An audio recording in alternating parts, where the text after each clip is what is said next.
Hi, this is Chris with Tech Yes, and I'm going to be talking about the Google I/O Keynote today. And I just wanted to talk about more some of the tools that I actually got access to. Even though I was waiting for some other tools, I wanted to try them all out. I was able to get to be able to use Bard, which is their large language model, as well as Music LM. So Music LM is pretty cool. It'll like generate you music on the fly. So like why is it not showing that? What? Hold on. That it? No. There it is. Yay, I got it up. So like this, I had it generate me 90s gangster rap music. Yo.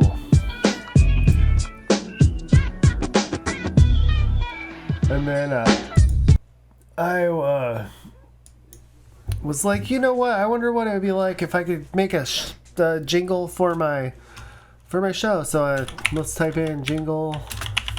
Oop, if I could type jingle for a tech show. Where is it? Tech podcast, maybe? Whatever. And then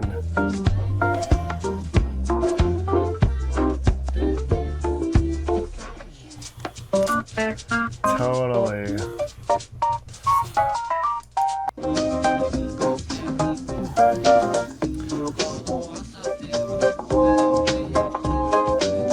See how it's weird. Sometimes some of the instrumentals sound like the vocal track. Or am I tripping? I don't know. I think it's a cool tool though. It's nice. I like it.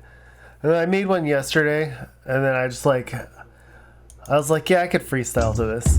Yo, listen up. My name is Chris, and I spits raw. I'm about to list off all the reasons why I'm pissed off. I've got big balls the size of Rick Ross. If you all got a problem, you can get lost. Go out back and get tossed. You know, something like that. Oh, I was trying to stop it and I started it over. But yeah, that's pretty cool for like generating it in like 5 seconds. And then Bard, in my paper, in my article, I wrote about how Bard could do this. And in the conclusion, I had it generate something for me. So I prompted it, can you make me help me write a conclusion for my article about Google Keynote I/O 2023.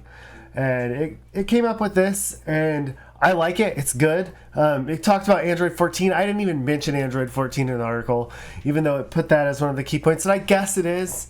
I mean, Android 14, woohoo. I guess it's going to use more AI features. That's awesome. I like that. But it wasn't something I mentioned in the article, so probably not the best thing for my conclusion to be like, oh yeah, this is one of the key things. So I was like, can you make me a conclusion that's more about Bard?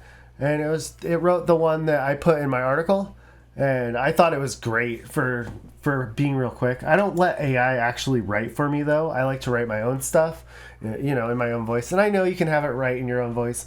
It just feels a little bit unethical, which is something I thought about touching on. I was like, can I use AI, and is it ethical? And then since I thought about writing a paper on it, I was like, started expanding upon that. And I feel like you start introducing schools of ethics and different moral ethical types. And I didn't feel like I wanted to go into that philosophically. And anytime you say ethics, it automatically leads me in that direction. I just thought the scope was too big. I'm like, I could write a book about this. Like, is it ethical to use AI? Is it ethical for AI? You know, assuming that it gains sentience, which I don't think it has sentience, to be fair. But maybe someday. Who knows? But yeah, so I thought those were neat features. I really did want to test out the the search functions and some of the other stuff in labs, the workspace stuff, because I think the idea of you being able to like create a pivot table without having to do anything. You have your like data and you're like, hey, can you tell me, hey Google, can you tell me all the things, all the people that wanted X? And then it just makes the pivot table for you. You don't even have to put in any formulas. You don't have to fill out any graphs, nothing. It just bam. And then you get your new sheet with your new pivot table without having to do the work. What a sweet, sweet thing. That could be so time saving for anyone, for any business, but even if you're just doing stuff for yourself, maybe you're just organizing. I mean, amazing.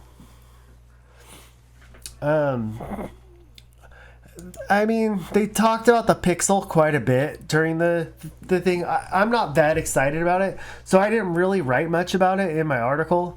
The 7A looks good. It's a good value, $500. It looks like a nice phone for $500. I also like that the Pixel tablet came with that speaker. That was one of the things that stood out to me.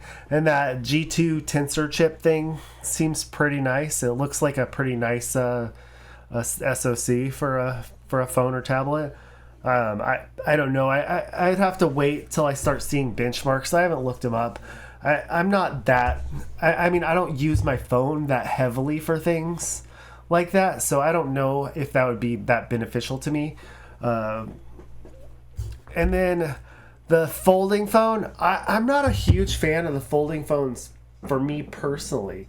It doesn't seem like something that's that beneficial to me. Like the what's it called? Pixel Fold. It's actually called the Pixel Fold. So the Pixel Fold, it's basically like two smartphones together, and like when you fold it in half, it's got like this profile, but it's thicker. And then when you open it up, I was looking at some people demo it that weren't Google, that weren't like showing perfect angles, and you can kind of see the crease. It's okay.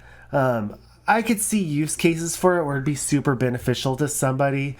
Like they really like having that extra screen real estate, or just space rather, not necessarily real estate. For me, I don't see it being something that I would want on a phone, but my background eats my phone. That's okay. I can maybe get it in there. So I was demonstrating my phone, but you couldn't even see it. So great. And that's really all I wanted to talk about. I think I covered kind of the basics of what happened at the I/O during my article. So I think that's all I got to say. I'll catch you next time. And by the way, that's how a dollar bill is made. And be sure to subscribe, and we'll continue on this marketing, whatever it is, marketing